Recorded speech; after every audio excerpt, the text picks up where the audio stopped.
Le silence est d'or, mais j'ai choisi la cadence. Une vague, un cyclone, que dit la météo? Qui sème le vent récolte le tempo. Bonjour Jean Stephens. Bonjour à vous. On voyait des images là, de M6 Solar. On est au Francophonie de Spa. Incroyable ambiance. Ah oui, ça c'est la Belgique, hein. Ici on ne s'épargne pas. C'est un pays qui depuis toujours est connu pour son sens de la fête. D'ailleurs le public belge est considéré par la plupart des artistes, qu'ils soient d'ailleurs francophones ou internationaux, comme un des meilleurs publics au monde. Très critique, mais quand il s'emballe, quand il adhère, c'est tout simplement génial et carrément fou. C'est quoi la recette? Je dis ça parce que vous avez fondé ces Francophonies il y a 27 ans, Jean. Oui. Ben oui, c'est en fait que la recette, c'est comme Foulquier nous l'avait un peu exprimé et expliqué, à savoir faire attention à l'émergence des groupes de chez nous, leurs spécificités, les mettre en évidence, des fois même les grossir les traits, et puis ajouter à cela d'autres wagons, et enfin les super vedettes françaises ou internationales. Donc on a vraiment maintenu cette adéquation qui a été proposée par Foulquier, qui a été lui-même un découvreur de talent fabuleux à travers ses émissions de radio, puis ensuite de télévision. Donc on est vraiment dans l'inspiration de Foulquier et puis maintenant de Gérard Pont, et je crois que ça marche. Les gens adorent aller voir une superstar, mais avant cela, de partir à la découverte de nouveaux talents.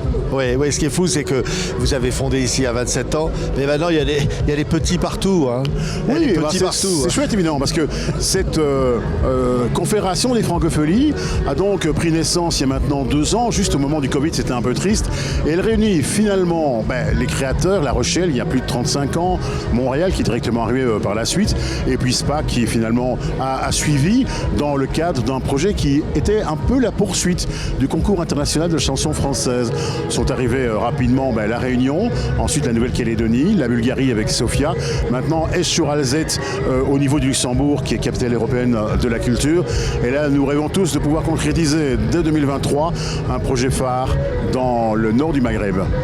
Oui, parce que vous êtes secrétaire de la Confédération des Francophonies du monde. Oui, c'est un beau terme. Ce qui veut dire qu'il y a une sorte de grande famille là, de toutes ces francophonies là, partout. Absolument, et il y a une convergence non seulement sur les projets, mais également sur les valeurs initiales.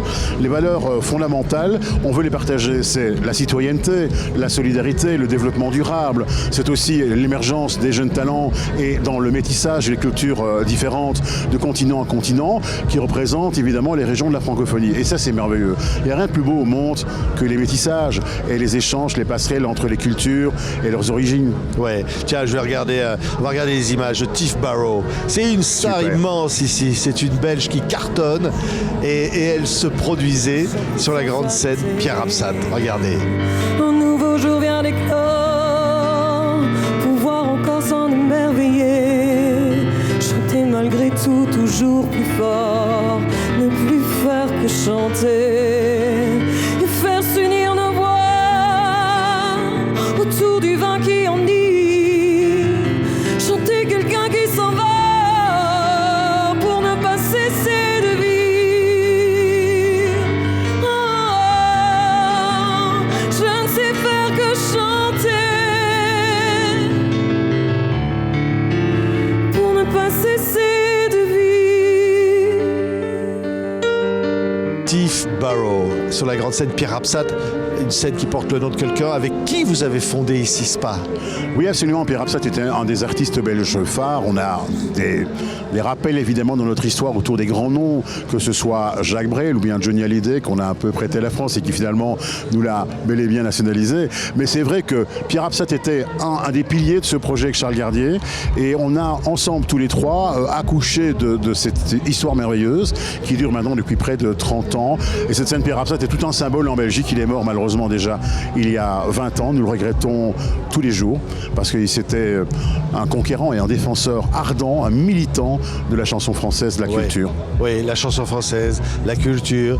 Il y a la Fédération Wallonie-Bruxelles et puis il y a la francophonie au plan large. Et d'ailleurs, vous avez accueilli cette année une journée entière avec la présence de la secrétaire générale de la francophonie, Louise Mushiki-Wabo, pour parler de la francophonie au fond des valeurs. À travers la chanson, ça va beaucoup plus loin, j'allais dire que ça. C'est fondamental. Absolument, et je crois que cette présence de Louis Mushikawabo en tant que secrétaire général de la francophonie est un élément qui est très intéressant parce que ça amène beaucoup de médias. On aura l'occasion de croiser à Spa tout au long de ces jours et dans les prochains jours des représentants du monde de la culture, mais aussi les acteurs sont là. Les acteurs, les diplomates, les ambassadeurs, les consuls, énormément de parlementaires belges, des ministres, notre ministre-président de la Fédération Wallonie-Bruxelles, des maires de toute la Belgique francophone et de Bruxelles. Voilà, tout ça, c'est un vrai projet dans lequel on veut s'investir et il fallait que cette vitrine ait une résonance, un retentissement international et on a invité énormément de médias de ces différentes régions du monde francophone. Oui, la Belgique est une terre de chansons. Ah, il y a énormément d'artistes. Alors que j'allais dire, Doria Day, d'autres encore, Claire Laffut, sont des gens que vous boostez, quoi, qui partent d'ici. C'est un laboratoire. Ici, c'est en fait un vrai ferment relationnel et c'est une base de travail. Il y a énormément de gens qui viennent enregistrer en Belgique, à Bruxelles, à Liège, en Flandre. C'est une terre en fait de production musicale d'exception. Et si on veut bien se rappeler maintenant de Jacques Brel, Stromae, d'Angèle Amoran, de Roméo Elvis à Damso, ils sont tous belges. C'est quand même absolument incroyable pour un petit pays de 11 millions d'habitants, dont 4,5 millions parlent français, c'est-à-dire la Fédération Wallonie-Bruxelles. Oui, puis alors il y a les autres, les Français par exemple, qui sont venus ici, qui n'étaient pas du tout connus, et que vous avez aidé à faire éclore. Quoi. Alors, je ne peux pas citer tous les noms, parce que sinon le fisc français va se rappliquer en Belgique, mais ils sont nombreux, ils ont essayé, ils sont repartis, certains sont restés. Non mais c'est vrai que c'est une terre d'accueil merveilleuse, et puis chez nous, l'avantage, on ne se prend pas la tête, hein. On a des blagues belges, on a aussi quelques blagues françaises maintenant, mais voilà, on ne se prend pas la tête, on ne se prend pas au sérieux, on est tout le temps dans l'autodérision et ça plaît aux Français. Oui, et le bonheur finalement de se retrouver, parce que c'est une fête. C'est une fête, il y a la fête au sens large, la Vinita, c'est la belge. Hein. Ici, on ne compte pas les litres de bière, on compte la bière en hectolitres. Il y a une nuance. Ça fait partie du jeu, quoi. Hein. Évidemment. Et ici, voilà, on commence la journée, on prend des frites pour se graisser le foie et l'estomac, et puis on enchaîne, on boit des boissons un tout petit peu amusantes et enivrantes. C'est un pays qui est, depuis Delvaux, depuis Magritte, et puis avec des gens comme la Poulvoort, sans arrêt, dans un style et une approche qui est complètement déjantée. Voilà. Et puis aussi redevenir sérieux de temps en temps, évidemment, hein, parce que c'est un pays où il y a beaucoup de très belles choses. Ouais, on a traversé des périodes difficiles, la pandémie, tout ça. Mais là, quand vous regardez derrière, Jean-Stéphane, vous vous dites là, ça y est, l'âme est toujours là. La force des Franco, elle est là et elle va durer. Hein. Oui, c'est clair que quand on produit entre 80 et 100 spectacles chaque année, que l'on reçoit autant de monde, autant d'accréditation, c'est pour nous encourageant. Il faut poursuivre, il faut se remettre en question, bien sûr, et aussi se nourrir de la force et de la cohésion de cette confédération des francophones du monde qui doit devenir un levier fort, engagé, militant pour défendre la francophonie. Merci Jean-Stéphane. On se quitte avec Claire Laffut. Moi j'adore cette chanteuse belge. Ici c'est un triomphe. Et merci on se quitte avec elle. Des images de ces francophonies de Spa qui ont été encore un immense succès avec TV5 Monde qui en est les partenaires. Merci beaucoup Jean. Merci aussi à vous. Plus fou que je ne pensais, t'es plus fou que je ne pensais, plus fou que je ne pensais, les francophones du bruit. Mais